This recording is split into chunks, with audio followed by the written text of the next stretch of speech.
Under the scale,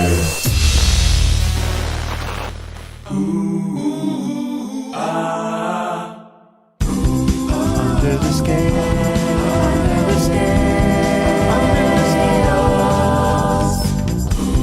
under the scale, under the scale, under the scales. Hello and welcome to Under the Scales. Today I'm trying out a new episode format. For those of you playing along at home, now we have three types. The regular interview episode, that one doesn't require any explanation. Then there's the deep dive. A deep dive is what I did with Trey when we examined his guitars. For a deep dive episode, I'll have a co-host with me, and in that one, of course, you will recall that I was accompanied by the one and only Dan Cantor. So now here's a third type of episode that I'll simply call Q&A, for question and answer, of course. I recently surveyed you guys, my Under the Scales Twitter and Facebook followers, asking for questions that you wanted me to take a crack at. So thank you for all those questions. For Q&A episodes, I'll have one or more guests actually asking me those questions. So here it goes. For this first Q&A episode, I'm joined by two of my best friends, Stephen Tebow Thomas and Scott Gray. All right, welcome to Under the Scales. We are in Princeton, New Jersey, and I'm with two of my favorite friends, Scott and Tebow. And we're trying a different format here for Under the Scales. These guys are going to read me some of the questions that you've sent. And there's a lot of them. I got hundreds and hundreds of questions, so we're going to go through a couple of them. All right, well, here we go. Who's first? Which of you two are going to start reading? Tebow. I'm just trying to find one that jumps out for our first question. Two questions. When were you first really impressed with Phish? That's the first question. Second question is, when did you know, like, holy crap, like, this is really going? Like, when I knew it was really going, it was after Junta. It was after Lawn Boy, actually. Junta was when I kind of jumped on board again. Like, Trey and I, our relationship kind of went through ins and outs. Like, he was in Burlington and I was in Princeton, and then, you know, we got back together for various reasons, and then we went apart and got back together. After Junta came out, and that was kind of an official release of this band Phish, I honestly didn't know too much about Phish's music. I listened to it a lot. I was very into, I liked Fee, Reba, I liked Esther. I liked those complex lyrical songs, and I was kind of taken aback a little bit by You Enjoy Myself and Divided Sky and Dinner and a Movie and N2O, the lack of, say, substantive lyrics. Oh, absolutely, yeah. And I was kind of thinking the amount of stuff that at the time I was generating, my mind was just like whirling, spewing out stuff, and I would just write it down. I just thought, you know what, why don't I just send some of this to Trey and see if any of it takes? Right. Instead of just Divided Sky, which you did write. Yeah, right. Well, yeah, right. But you're thinking like... But that was like an addendum to an experience, so to speak. And Trey, like, you know, composed this amazing musical thing and decided to, you know, put the whipped cream on top of the ice cream cone with a tiny bit of words. But really that one... Yeah, that one you go through a musical journey. Yeah. But I thought maybe I could possibly compose some stuff that Trey might like to weave music to, or to, you know. And so at that point, I started sending him lyrics. But it was right around then when I started just seeing them, the crowd start to grow, the fans start to grow, the faithful. You know, that they'd appear, you'd see the same people in Boston as you see in Philadelphia, and then I started realizing there's something happening. There's something happening here. Yep. How many years is that in? That's like we're in... They really had like this really amazing growth spurt. So they were, I would say like 87. Cool.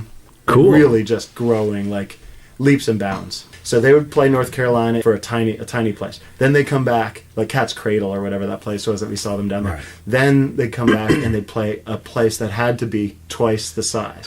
And they kept doing that. They kept doubling, you know. Just every time we saw them. Yeah, but it was growing. But it grew every time I went and saw them. It grew. Yeah. And it still didn't seem like they'd ever break out of bars. Not theaters. And then all of a sudden it was theaters. Yeah. Then all of a sudden, or clubs and theaters, and all of a sudden it was It just exploded. It did. Wow. It's Wow. kind of like that, that grain of rice, on a chessboard. Every time you move the grain of rice from one piece on the chessboard to another piece, you have to double it. And then the next time you double it again, Yeah. so it's 4. So Yeah. like the first couple concerts you go to, they've grown slowly. Then it's 8, then it's 16. But soon, before long, it's 32,000. The reason I ask is because we all know. I have many friends who've had bands, right? And like they start out in bars and they're doing great, and you think they're great, and they're doing well, but they don't just keep going, So that had to be a really cool bifurcation in your like thought process of like all of a sudden you realize this is a thing, Yeah, I mean, absolutely. I think 1 in 1 million bands right. get to experience that kind of growth. It must have happened to Pearl Jam. It must have happened to other bands like that. And we were just lucky that we were friends with Trey, and so we know it from that side. Right. Cool. But yeah, it was amazing. Right. What would you consider to be your most personal song? I'm sort of tired of answering Pebbles and Marbles to this, because that one's definitely about my daughter, and that one's personal, and it's one of my favorite songs. So that one I answer to a variety of questions. I say Pebbles and Marbles, like what's your favorite song you've ever written, or what's your most personal. But there's another one, Walls of the Cave, which I wrote for my son, but then someone, and his name is Trey, told me that it was actually about the World Trade Center. Whoa, really? Well, yeah, and Yes. he caught my heart before it hit the ground. Yes. And if you need to know the name of all those you couldn't Yes. save, and all those things, even though I was trying to leave it was about sort of being gone and a message for my son sort of later, maybe after I'm gone or something like that. And yet, why was I in that mind frame? And it was probably because of 9/11, Right. which had just happened when we wrote it. But I definitely wasn't attempting to write it. And I will 100% claim to my dying day that the WTC, World Trade Center, Walls of the Cave, that was an absolute 100% coincidence. Yeah, right. that's what John Lennon said That's what about Trump Lucy. said. That's what John Lennon said about Lucy in the Sky with Diamonds. Well, now do you believe him? No, Now, I actually don't. Oh, that's too bad that you say it that I don't way. believe you. Well, I believe me. Okay, I really all right, do believe okay, me. right.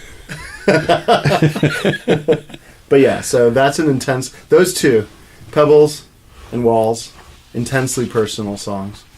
Wow. What is your most misunderstood lyric? You guys got to help me here. Most misunderstood. Well, story-wise, Ghost. That's misunderstood. totally. Yeah.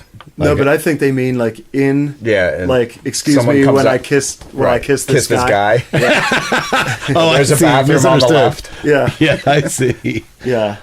There's a guy on Twitter who created a misheard Phish lyrics, entire Phish persona, and his persona is called "It's Mice Hole." That's funny. But I did Yeah, not, maybe that's not a good question. I didn't write that one. I was thinking more like, someone comes up to you, thank you so much for the song Sparkle. It's so beautiful Yeah. about this. All of them, And yet baby. it's something else. Well, All yeah. of them. Well, let's That's answer it that. misunderstood. Well, let's answer it that way then. Yeah. All of them. All of them. All of them are misunderstood. Or okay? completely understood, because it's Totally how you wanna- misunderstood. I rarely Understand. get kind of.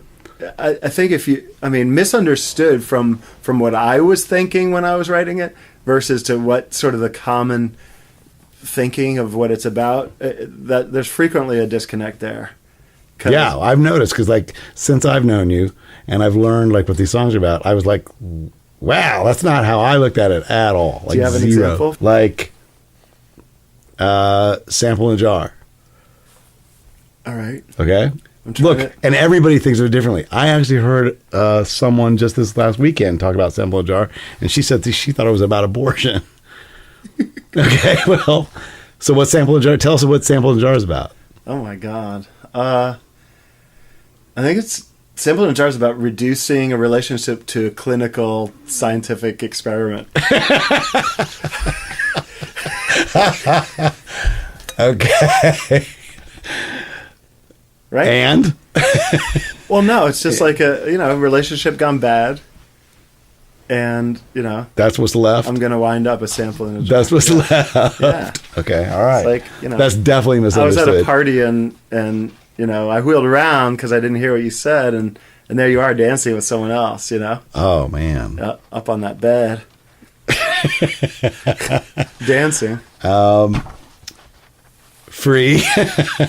Free is frequently misunderstood. Free is misunderstood. Yeah. There was when that first came out, there was a lot of people speculating that was about birth. Soon I'll be free, Yes. and that it's like a baby traveling in the birth canal because then you're splashing and you hear a tiny cry. Wah! Yeah. Yeah, and then soon people read more into the lyrics it's about killing someone, pushing them off a cruise ship. And, then there's other interpretations. What mine was when I wrote it, I don't, it's like I never, one of my things that I like saying is I don't want to tell you what it's about. But that one I think is more leaning toward that latter one than the former. There you have it. There you have it, ladies and gentlemen. Or tell them, and people probably know this partially, but I love your story about Down with Disease. And just that you were literally... I literally Under the was. weather. I was down with disease for 3 weeks in my bed. It was the most amazing, perfect disease because I was in this horrible part of my job. I was at AT&T. I was a programmer at AT&T, and I actually got mono. I couldn't figure out what was wrong with me. I woke up one morning, and I couldn't lift up my arms or legs, and I was kind of just and living alone in my apartment. And I called my mom. This was before cell phones, so I had to get out of my bed, which was acrobatic. It was difficult. And I kind of slithered along the floor to my mom and help. She's like, "What's the matter, Tommy?" She's Swedish, and so she has an accent. I can't do my mom's accent. Yes, you can. She sounds American to me. It's like, "What's the matter, Tommy? Tommy?" And she came over immediately and took me to the hospital. And I had mono badly, a bad case. I had to call work and say, and they were like, "No, stay away." And so it was 3 weeks in my bed, and that's exactly when I wrote the song, and that's what it's about. Whoa. Yeah. It was a great time. All right, though. that's sort of not misunderstood because Right. we kind of get that somebody's sick. Yeah. Disease. I mean, it tells You're us down with a little bit. disease. Yeah. Can I ask a question? Could you just tell us about what Buffalo Bill's about? Because I kind of like the story. Please. Someone just asked me if there's any song that has been sort of misunderstood over time, and then gradually they understand the meaning. And I said recently, as an answer to that in this political climate, that Buffalo Bill has now taken on its correct meaning. But no, I don't really need to talk too much about the details of that one. Come right? on, about the situation. Okay, so Looking for Owls. Yes. What's that all right, about? I'll explain that. So Looking for Owls, the young man asked, hoping to lighten the tension. The scowl he received as his only reply made him laugh as he relived the mention. And the cowering fool walked on alone, quite proud of the fear he instilled, and later they found him tied to a log, bent over, and Buffalo Billed. Okay, except for that very last line, every single thing prior to that was at Educational Testing Service where I worked.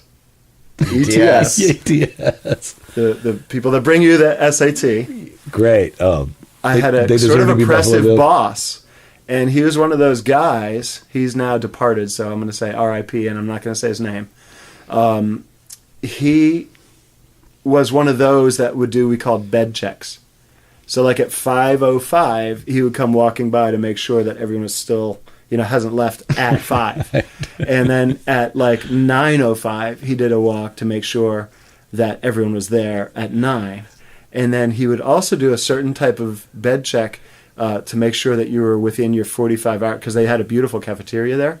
And so you only had a 45-minute lunch hour, meaning you had to go to lunch and come back in 45 minutes. And you really had to. And or else he got on. Well, he was like one of those old British school teachers. He really was. He even had a British accent. I might have betrayed who he is. But to his family, I apologize. But anyway, so he had told us a story of how he had come in early that morning and seen an amazing great horned owl. And I'm a bird fan. I love raptors. Any type of hunting bird, I'm a huge, huge fan of. Vultures, falcons, hawks, and of course owls. So when I heard this, I was well, that's really cool. I'm going to go out and try to find the owl that he was talking about. And I knew the path he was talking about because there's this beautiful path. ETS campus is kind of like a beautiful college campus. It's really well.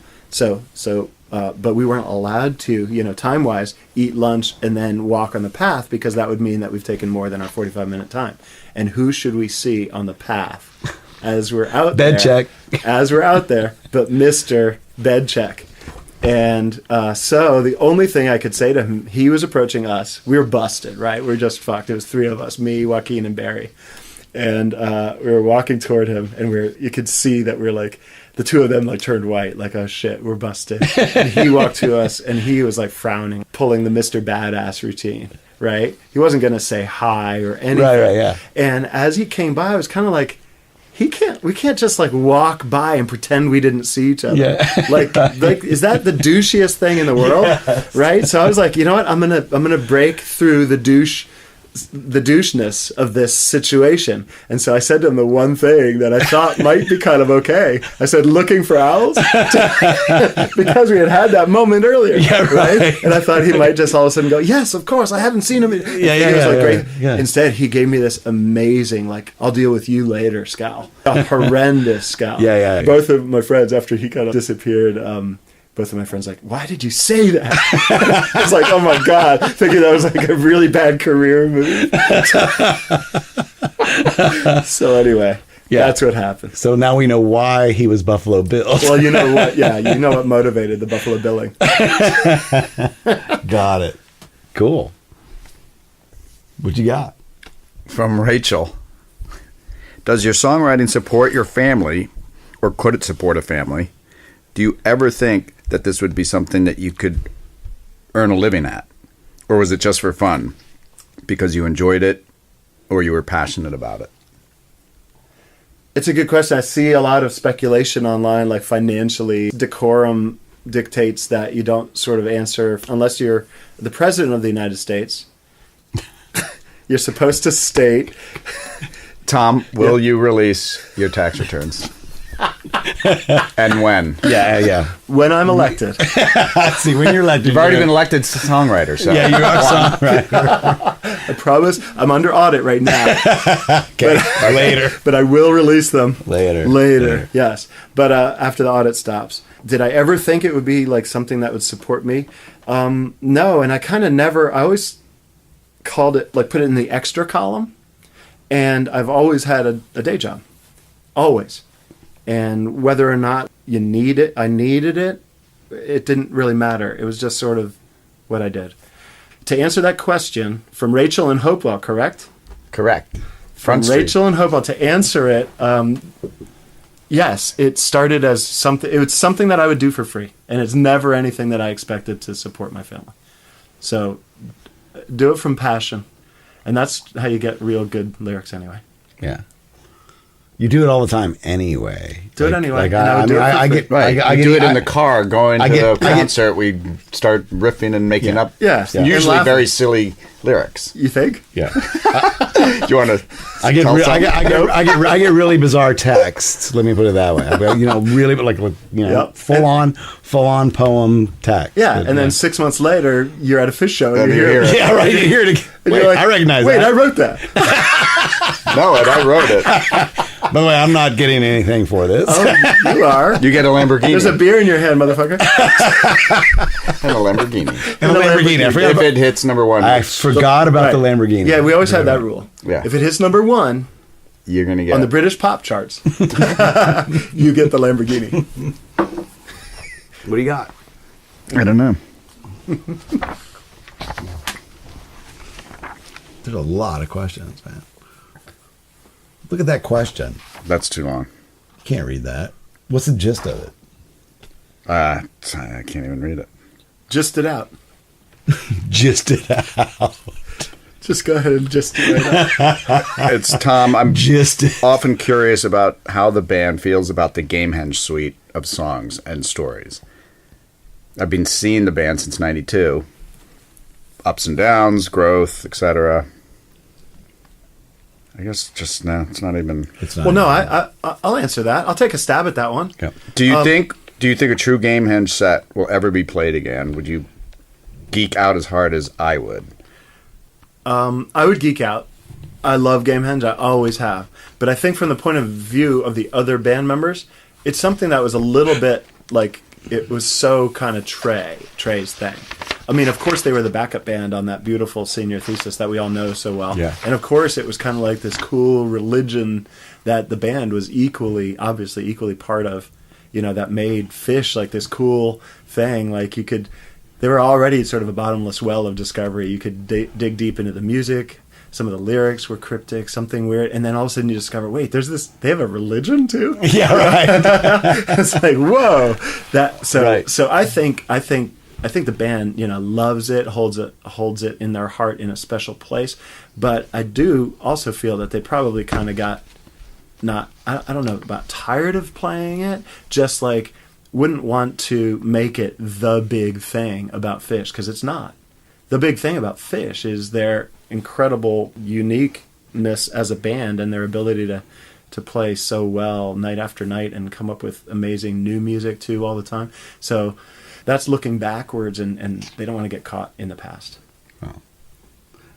Now, earlier, you actually didn't answer something earlier. Okay, what was that? Which I'm curious to.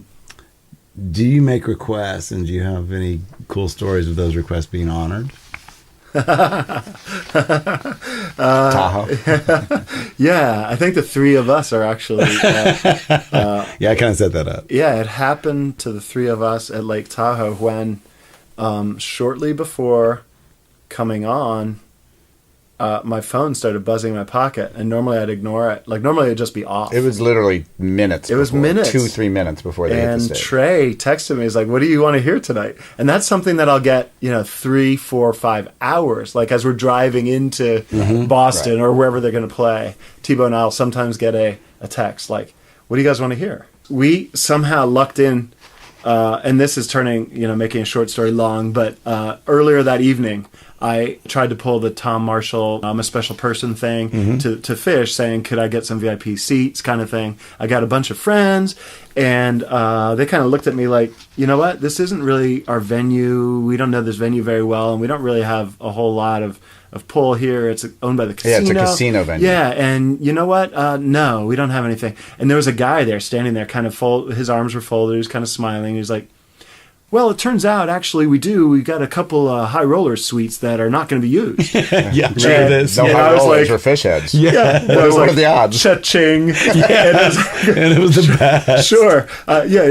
He goes, well, will that suffice? Yeah, and I'm like, yeah, that's fine. So it turns out that this was basically a parking lot, and above, behind the parking lot was a set of risers, like the bleachers, and then above the bleachers at the very top was like 6 rooms with beautiful chairs, tables, and waitress cocktail service. Yeah, and we didn't even realize the stuff was free. We're like being cheap, and we're like, Yeah. I remember do you guys want anything to eat? And we're like, oh yeah, we don't know. And then like somehow somebody figured out it was free, and then we started ordering everything. Yeah, then we got food, alcohol was all free, and it was just my amazing. God. So I kind of felt like one of those like sort of like almost like privileged potentates standing there, like looking out over the crowd at the minions, because it was probably like some chemical enhancement in my head as well. And so when the text came through from Trey, I leaned out like the benevolent leader, like, what do you want to hear? Yeah, what would you guys like to hear tonight?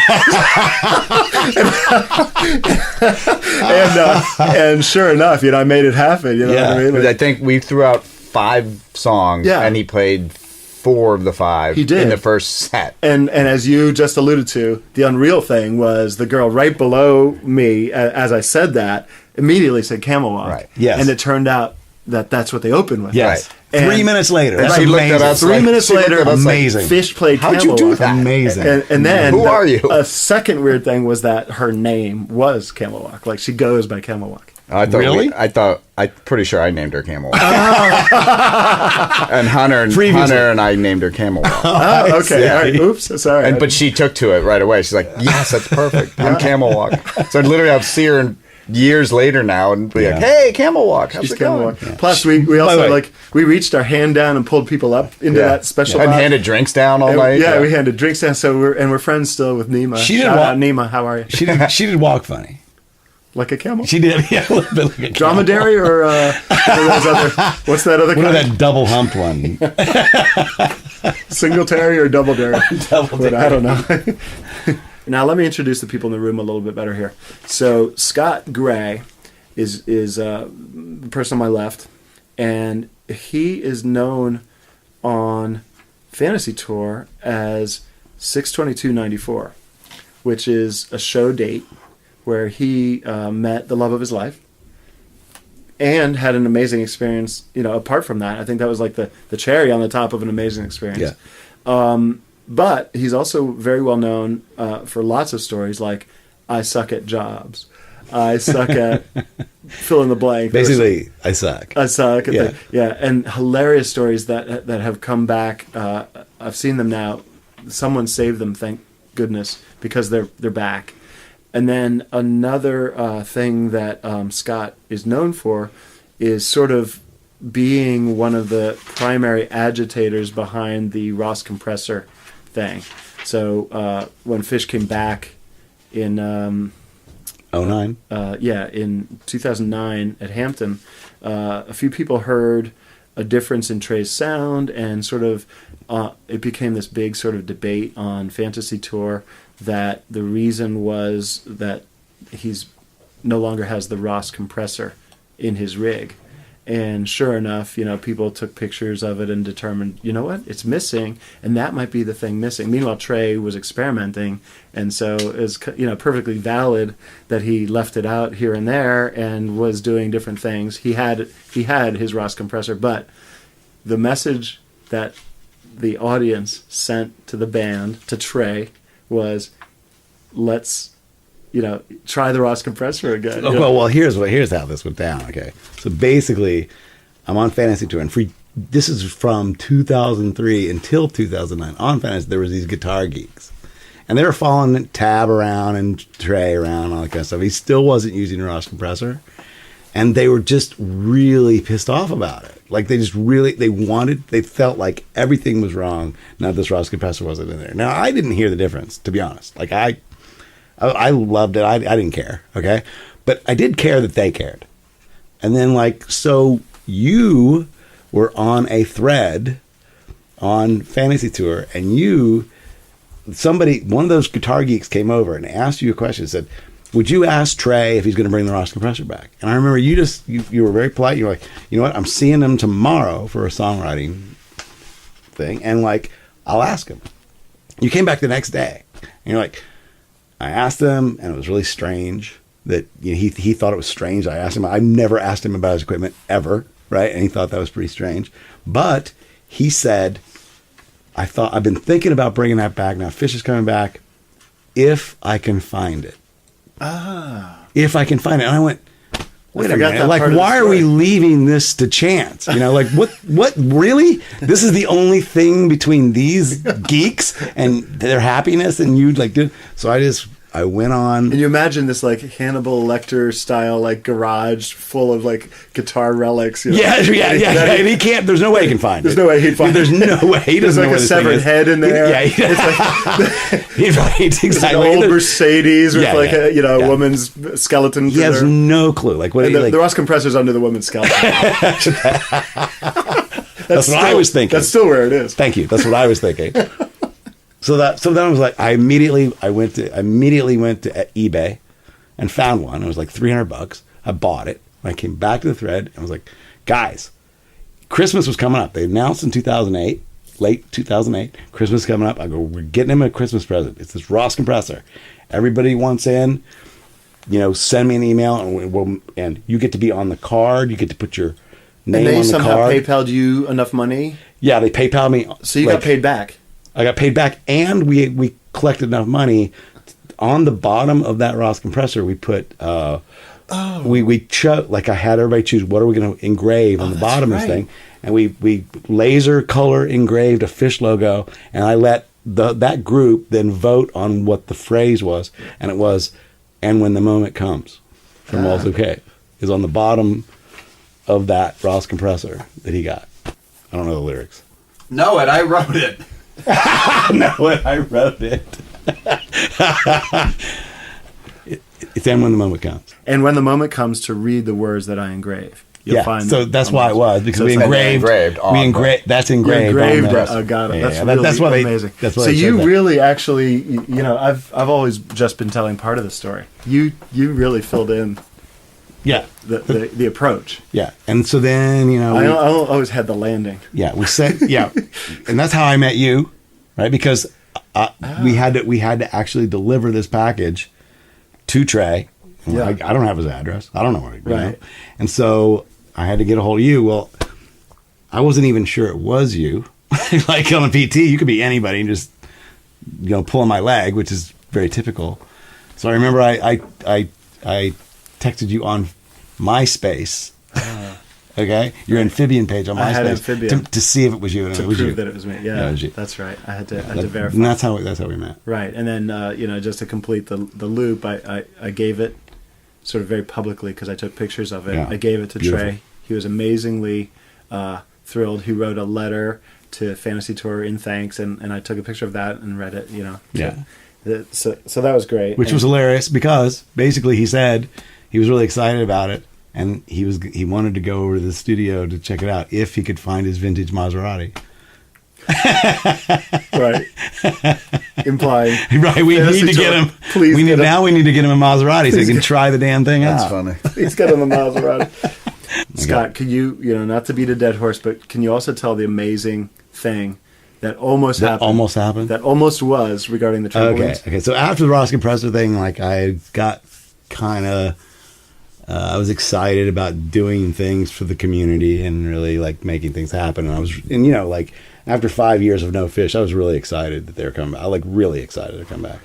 And I just remember at Coventry, a very poignant and yet depressing, but like moment was when Trey grabbed the trampolines after Yam and like passed them to the audience, and they were basically completely destroyed. Like the people Not destroyed, but disassembled. disassembled, and to keep. It wasn't destroyed, but Right. but disassembled. But it was like, we don't need these anymore. They're yours. They're yours. Okay. Yeah. Now, and it was like, I teared up. It was beautiful. It was a beautiful It was a beautiful moment. Yeah, I mean, It was very poignant. From that. And I remember that, and really, it really stuck with me. And so I thought, you know what, man, they're coming back, and what we need to do is the audience needs to give them back. The audience needs to pass them up through the audience and have the audience give them to them. So I bought some trampolines, and I have a friend on PT who lives like within blocks of Hampton Coliseum. So I said, oh, look, I've got these trampolines. We have to get them inside the building. Right? The plan was like not let anybody in the Phish community, in the Phish management, know we're doing this. Okay? And so I just wanted to get them in the building. And then we could handle, like, get into the audience, whatever. Well, he ends up going over there, and then the manager, he ends up talking to the manager of Hampton. He talks to Langstein, and Langstein says, you know what? You bring them over, I'll bring them in. So we got the trampolines in. The idea was that the fans would be giving When Yam trampolines- starts, we give the crowd the trampolines in the back of the auditorium, hand back to and Phish. they pass them up to the stage. Oh my god! Back at them, like, here, you It need would have these been back. amazing. It would have been rock and roll moment of all time. Yeah, absolutely. It would have been incredibly stunning. Absolutely. And there was absolutely. some like backstage disconnect. I'm not going to say any names. I won't either. Right. But there was definitely a disconnect. Something happened, and they wound up then just staying backstage. Right. No, they the trampolines I bought, they brought out on stage. Oh. But then Without giving them to the crowd. And I actually asked for them back because I was like, that's not the way I wanted them to be delivered. I didn't get them back, but it's okay. The band's bouncing on your trampoline. It's okay. But here's the thing. Like I had, there were like hundreds and hundreds and hundreds of people kind of that knew about this and are kind of involved. Right. Okay. And like once Gem started, we were all pretty excited. Like, holy crap, this is going to be an awesome moment. They're going to pass these up. And then some guy brought him up on stage like dudes, normal. And, some dudes bring him on stage. I think it's Brian and Dickie, actually. Yeah. I was still happy. It was a good yam. Yeah. That would have been incredibly poignant. It would. That would have been amazing. Yeah. All right. Hit me with another question, my friend. Oh. What was the inspiration for the lyrics of Cavern?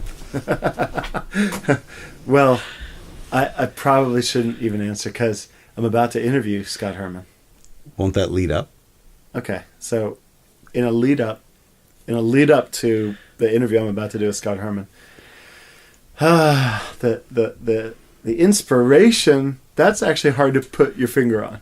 But I'll tell you the context that was occurring at the time. Okay. And then maybe you can figure out the inspiration somehow from that.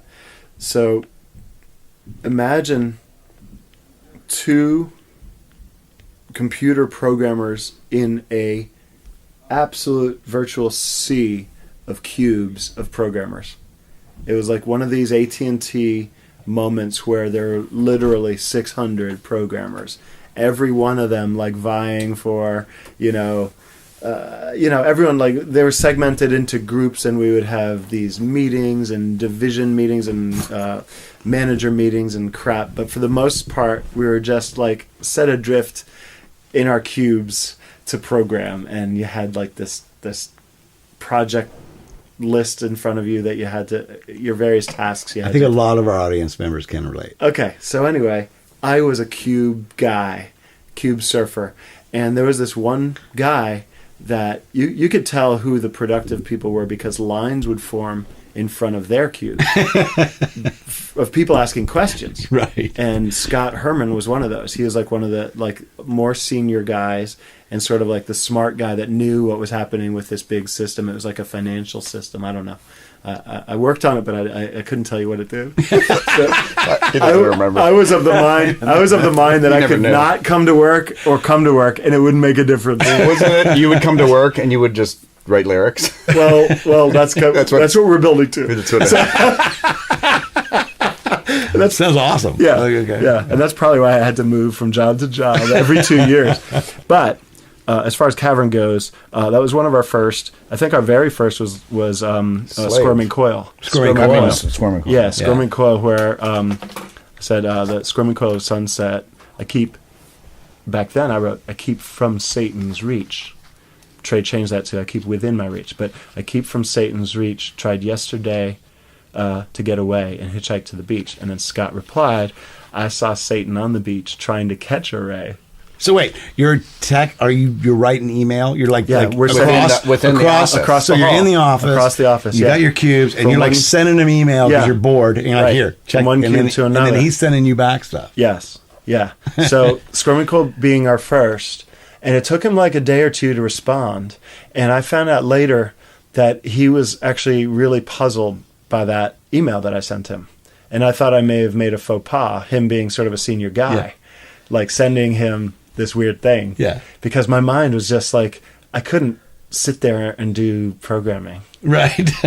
So I was like writing shit left and right. Yeah. And I'm a collaborative person. So I like sending shit to someone. Yeah. And like email was actually fairly new.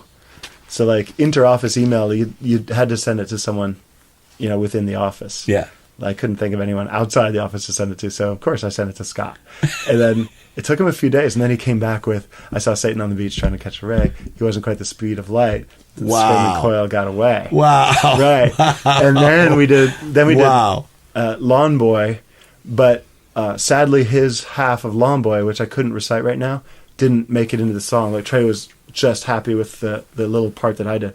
But then Cavern was kind of like one of our masterpieces, where Trey loved it. And that was one of those things where Scott initiated that. He sent it to me. The time is clear. The time is mission's near. clear. The mission's clear. It's later than you think. Before you slip into the night, you want something to drink. Yeah. And he sent me that couplet, and then I answered in a couplet.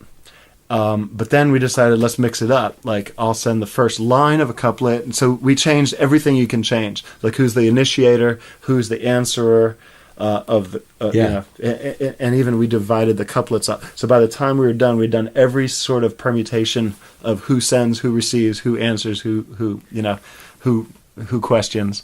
Cool. And, yeah. So by the end of that thing, and it was written over the course of one day, but we would we'd send the email.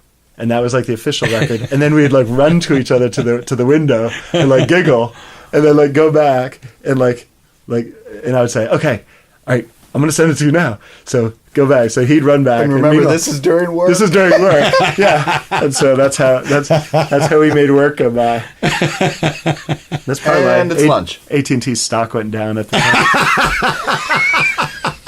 Fishes went up though, so who cares? We got Tebow. Got another question from our. I did have one. Trey's been singing your words for over 30 years. When you sit down to write lyrics, do you hear his voice in your head? That's interesting. I've always said that like my poems have three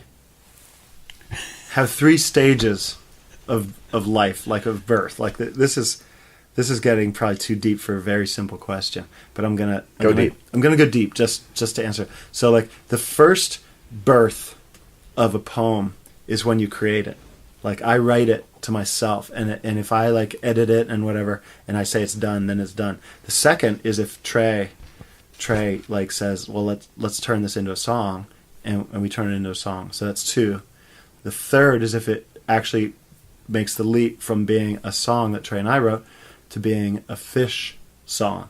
Oh, right. So because my poems have to run this sort of tight gauntlet before they become Phish songs, I sort of, and this answers your question now, Tebow, I don't hear Trey singing it. I'm still writing it for me. Oh, okay. Yeah. So that's my answer. I'm writing it for me. Awesome. But there have been in the past certain songs you've written. Well, you're with Trey, so he's in your head. Oh, right. And that goes to this question about. Oh, yeah. Well, I mean, if we're in the middle of songwriting, and he says, "Well, we need a chorus here." This is all verses. Which is part of that's It's one of the chorus time. questions someone wrote that when you show up on a trip to write songs. I've lost it.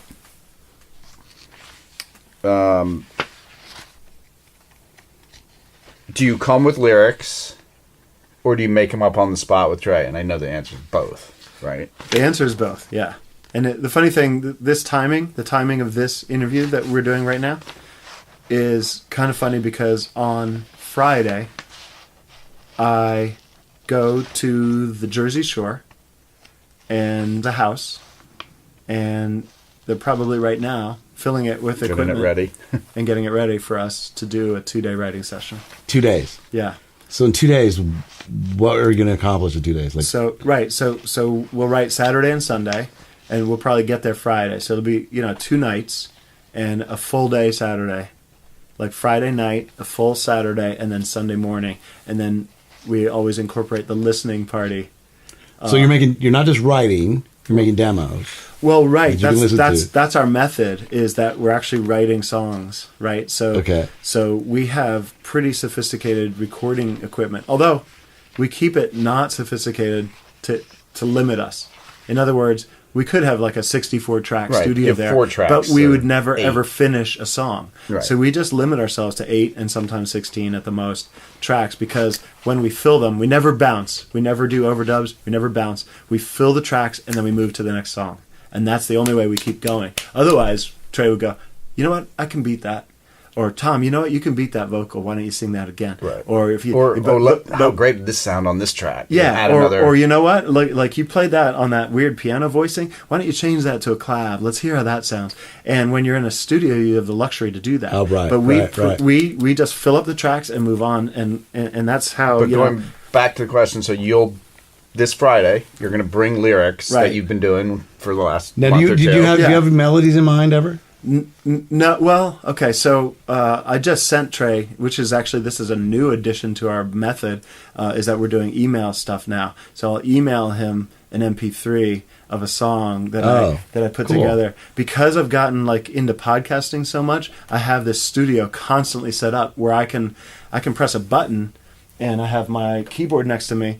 If I come up with a musical idea now, rather than sort of hum it into my voice recorder I used to do, now I actually just play it and put it down, and it's a little bit more pro. Okay. So I have like 3 or 4 songs that I've emailed Trey, and they're like beginnings of songs. Yeah, right. And like the last one, remember how, Tebow, we were at the show in Northampton where Trey was doing Trey Acoustic? Yeah. And he said, you guys should read The Secret Life of Trees. Yeah.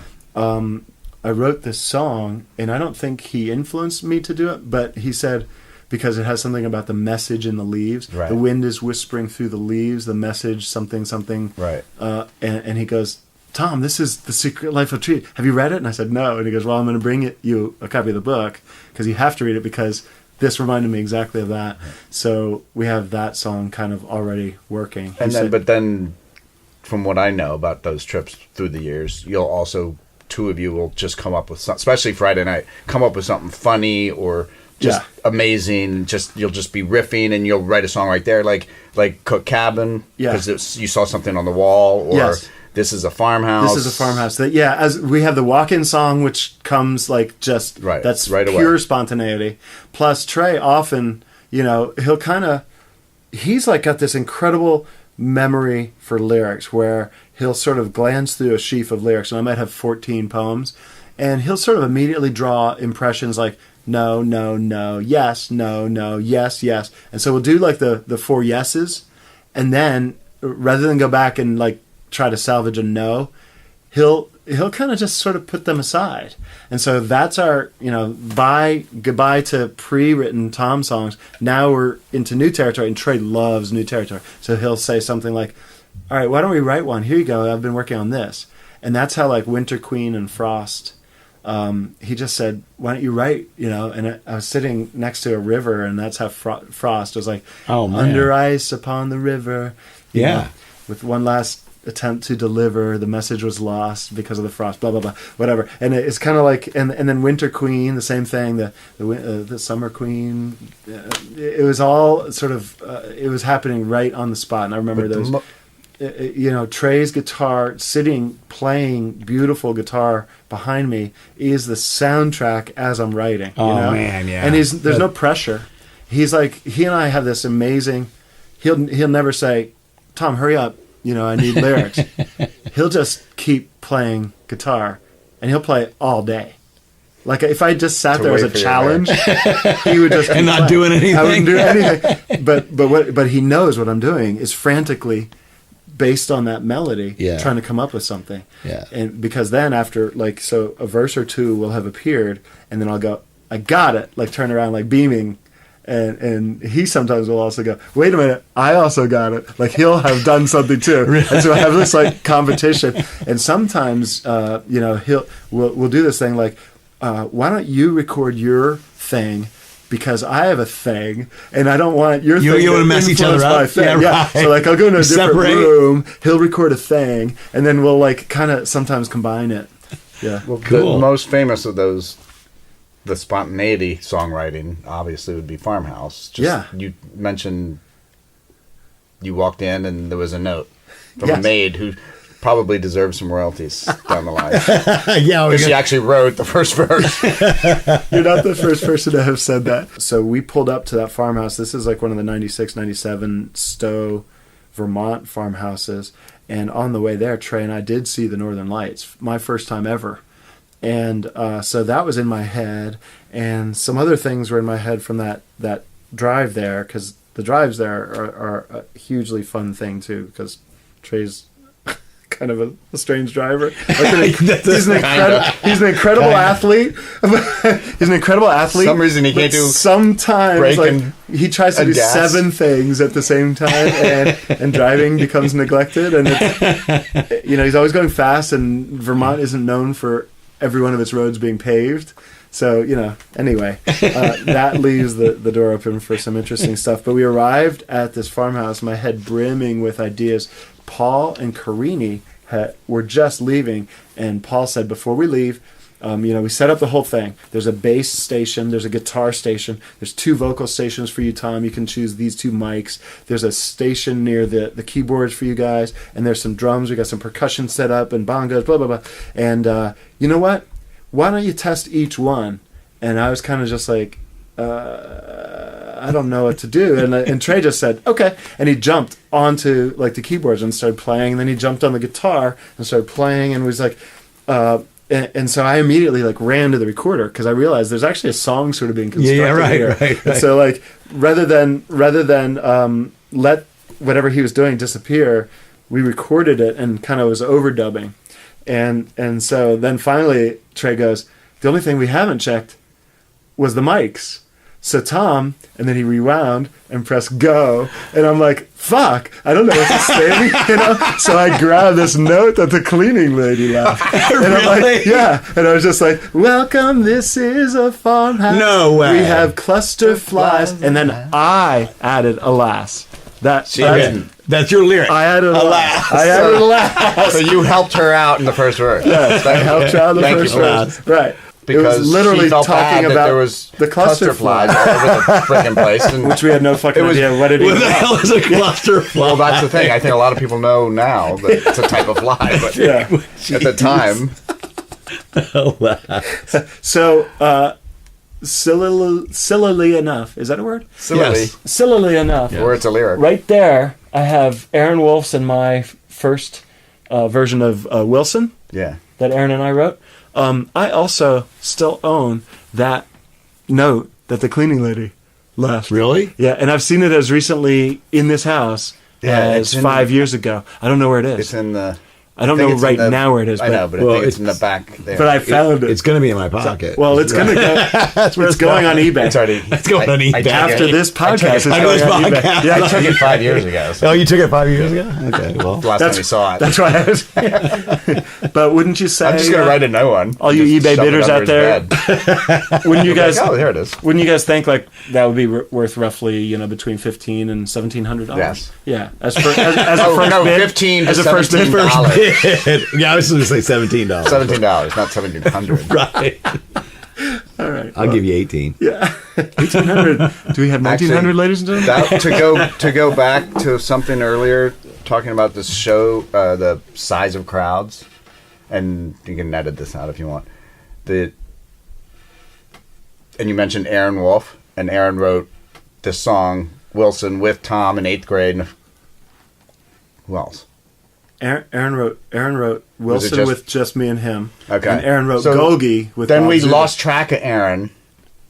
Yeah. And so the last time, at one point, Aaron had seen Phish, I think, in a bar with 27 people, and then not until I think it was the Clifford Ball, and he arrived late. He came in through the backstage area. I met him, brought him to you, and the band was just going on for that beautiful 4:00 set. That first set. Yeah. That's sunlight out, and we go up on the scaffolding, and he looks out and he's like, "Holy fuck. This is Amazing. He literally saw 80,000 people, or whatever the number is. Last time he'd seen Phish, it was 27 people.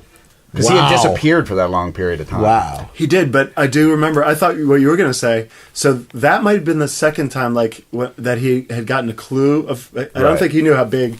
Like no one knew how big those crowds would be. But I do remember that he had told me a story that he either was listening to someone's tape. Yes. And- in L.A. And it was Golgi, and he was like, And he wrote it. He was like, I wrote this shit. What the hell? And someone was playing it, like the people new were like, big oh, thing. Sure you were. Yeah. Sure you wrote Yeah, this. right. It's like, I wrote No, that Yeah, he was right. in L.A. He was a filmmaker. Yeah. And he was in L.A. Yes. and they were at a party and there was someone threw some Phish on, and he's like, I wrote this. I wrote this. I wrote this song, and then Wilson was like, I wrote this in 8th grade, and everyone's like, Yeah. Yeah, Okay, right. Aaron. Yeah, okay, thanks, Aaron. Uh-huh. Yeah, right. So anyway, by the way, Aaron had some fame. He ran for a congressional seat in upstate New York. the Albany district or whatever of New York or Saratoga area, and then he didn't win that. But prior to that, he also had some fame as a filmmaker, and he did the movie King Corn, which a lot of people have seen. Yeah. And it's especially relevant today because it has a lot of like climate statements in it, and also And we're basically made up of corn syrup. yeah, All it's of kind us. of like what the subsidies that the corn farmers get, and like at the expense of other growers and other crops, and it's just kind of almost like a hideous thing that he sort of exposed. It was interesting. Whoa, Aaron Wolf. Check him out. Yeah. Check him out, Aaron Wolf, ladies and gentlemen. How you doing, Aaron? Can we go have Thai food now? Is it Typhus? Too early. Typhus? We have typhus now. Typhus. Can we have some Thai food? Typhus. I didn't have meatballs like you guys, like you meatballs. You're a little bit hungry? I'm No more questions? Look at these There's questions. plenty of questions, There's but like we don't have to do it thousands. all now. Oh, we don't have to do it all now. You're right. So I think we did pretty well. I think That's fantastic. my point. We have a lot of Like you have a lot already- you have a fantastic. ton The already. only other question is like, 'cause Okay, yeah. I actually think. All right, do one more question. Here's the deal. One more question. One more question. What do you Oh think? yeah, that's fine. It's not that long. Okay. Go ahead. Okay. Although he'll say no I could if next. he doesn't want to do it. But it's a great question. It's a great story because again, we talked about briefly earlier that it's not about Trey and Tom. Yeah, exactly. It's about Tom and Phil DiMiadia. Yeah. But I think you've talked about this before. I may have told it. Let's go Yeah. ahead. Did you? Have you Let's- told about Ghost? I thought you did somewhere else. I feel I've never told you the story. the Ghost. All right, set that back up. No, look. Because I certainly had the, I assumed you were the ghost to Trey, and I think a lot of I people think everyone would assume that. I think Because most people- Nowhere in the story does it say anything but there's it's someone just too much wishful thinking.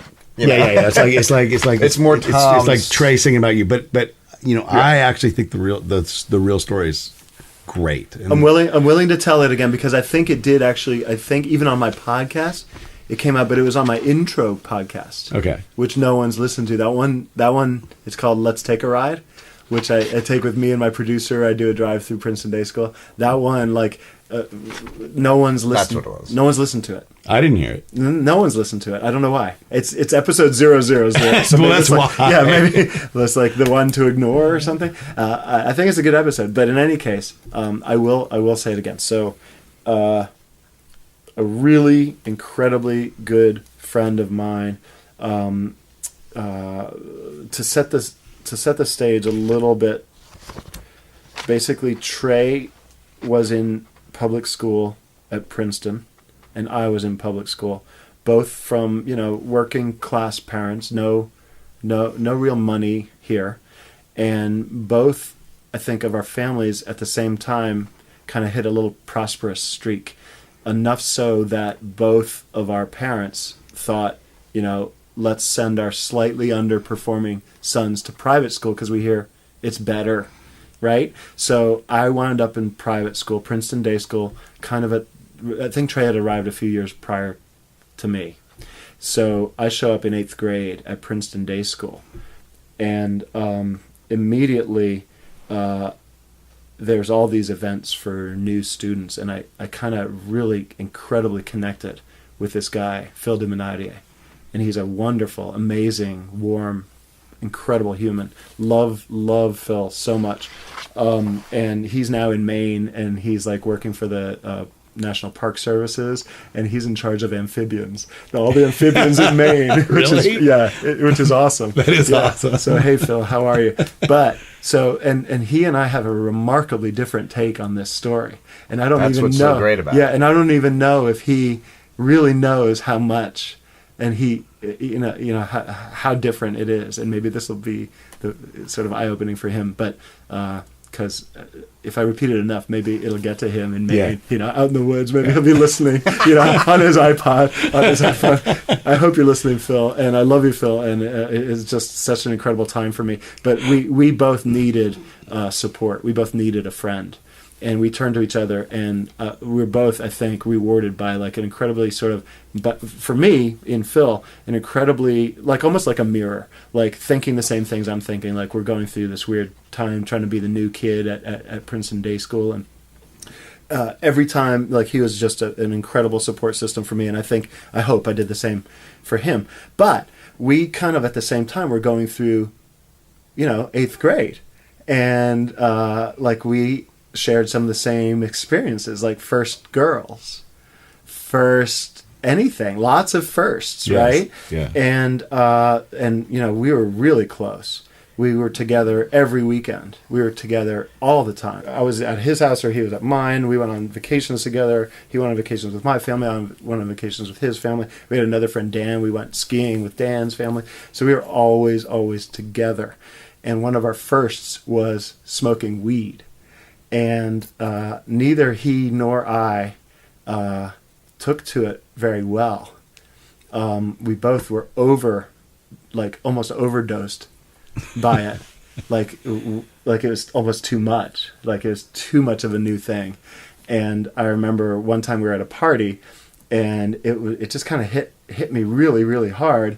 And I was kind of sort of, walking around, and my friend Mark was doing some antics. And Phil was always kind of the guy who's like kind of, could calm me down and make everything fine. So I left out a part of the story, and that is that time in my life was a little bit tumultuous. I would also talk I would pray in a weird way to this thing called a spirit.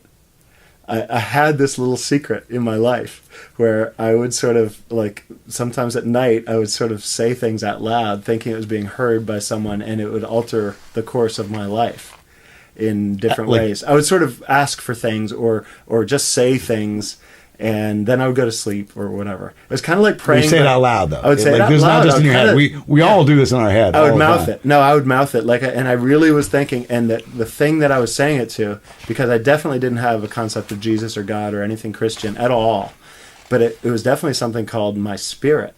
So now, fast forward to me and Phil getting stoned at parties together, and having this really cool kinship. And all of a sudden, Phil noticing my discomfort at one point, like I kind of wanted to leave because I got too stoned. He came up to me and he said, "Hey, Tom, everything's fine. And I just want to let you know, I'm allowed to tell you that I am your spirit." Wait.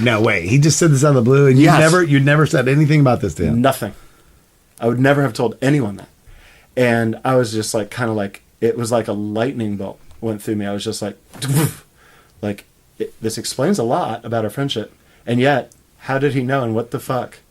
Like, more what the fuck than anything. Right. Yes. Okay. Right? So then the next day at school, I said, "Phil, do you have a second? Can we?" Aren't you in the urinal or something? Yeah, or we're like at free time at Princeton Day School or at whatever recess or whatever it's called. And I said, what was that about, that spirit thing? And he goes, "Don't worry about it. I can't talk about it." What? Oh my god! Oh my god! And it didn't just happen once. Right. It didn't just happen once. We achieved that different state a few more times, and almost every time he would sort of make some reference to being my spirit, and he's got me kind of thing. And you think your room was bugged, and he was bugging your room? Or? I don't think I spoke that loud. Okay. Wow. But I was pretty certain that this guy was copping to the fact that he was the guy I was talking to. Yes. And Yeah, of course. Had been before I even knew him. He's the ghost. He is. He's the ghost. Yeah. So to Trey, I said, "I feel I've never told you the story of the ghost." And that was about Phil. Got it. Right. Yeah. Oh my god. Yeah. That's cool. And so later in life, much later, so now we're 30 and I think we're having our first kid. Phil comes by and he and I are both dragging our kids in sleds through a beautiful, it's called Spruce Park, Corey Park in Princeton. And it's one of the rare times Phil comes to see his parents in Princeton because he lives in Maine. And he's got a newborn and I've got a newborn, and it's a wonderful moment, and we're walking, and I decided to broach that again, and I said, "Hey Phil, you really like kind of, really altered my existence by admitting that you were my spirit, and it really meant a lot to me, and I really wanted to get to the bottom of this, because you never really sort of provided me a satisfactory answer. So why don't you tell me now kind of what you meant by that, and how you became my spirit. And kind of he looked at me and goes, Tom, you and I had a great friendship. And we had crickets. We had a really, really incredibly amazing time together, and you were always there for me, and I like to feel like I was there for you. But you've asked me the spirit thing before, and it didn't exist. It's like, oh my God. Is that incredible? Yeah. And I love him to this day, and yet I know that he did house my spirit. He did. There's no way that he didn't. There's no way. Maybe he didn't know that he did. I see. Right. Well, okay, Right, the spirit. that's fine. Okay. Yeah. The spirit, like maybe he just, he was Right. using him. Yeah. Could have been. And that's what he does. Okay. And, he might be out there waiting in the wind and rain. I simply haven't looked. Awesome. Love you guys. Let's There you go have eat it. Thai food. There you have it. Yeah. Thank you for this interesting new take. Can we do more? Yeah, we're going to do more. Sitting on this, unfortunately, Scott, because you live in California, you're probably not going to be rotated in as often as I'd like. But I'm going to rotate other people in to that slot right there. Yeah. And I'm going to be doing this probably once a month, I think. Yeah, just because it's Q&A. It's really cool. Because we just hit, that might have been 6 questions. Out of, and like, I think I got 100. 300 or 400. Yeah. And I closed that survey after 24 hours. Right. Let's go Yeah. eat and we'll figure out the rest. Yep. Anyway. You're hungry. Thanks, guys. Dude, that was awesome. Hey everyone, thanks for listening to the first Under the Scales Q&A episode. If you've gotten this far, you've probably realized a mistake I made. I forgot to ask people to identify themselves on my first survey where those questions were submitted. Ideally, it would have been nice if I could have said, and here's a question from Roger in Boston, for example. So I apologize to those whose questions I used without identifying you. To avoid this problem in the future, I'll probably have to launch a new survey, and I'll ask you all to resubmit your questions, and this time there will be a place to enter your information so I can read it when I ask your question. Thanks, and I hope you're enjoying the beautiful spring weather as much as I am. I'll be back next week with Andrea Nusinoff.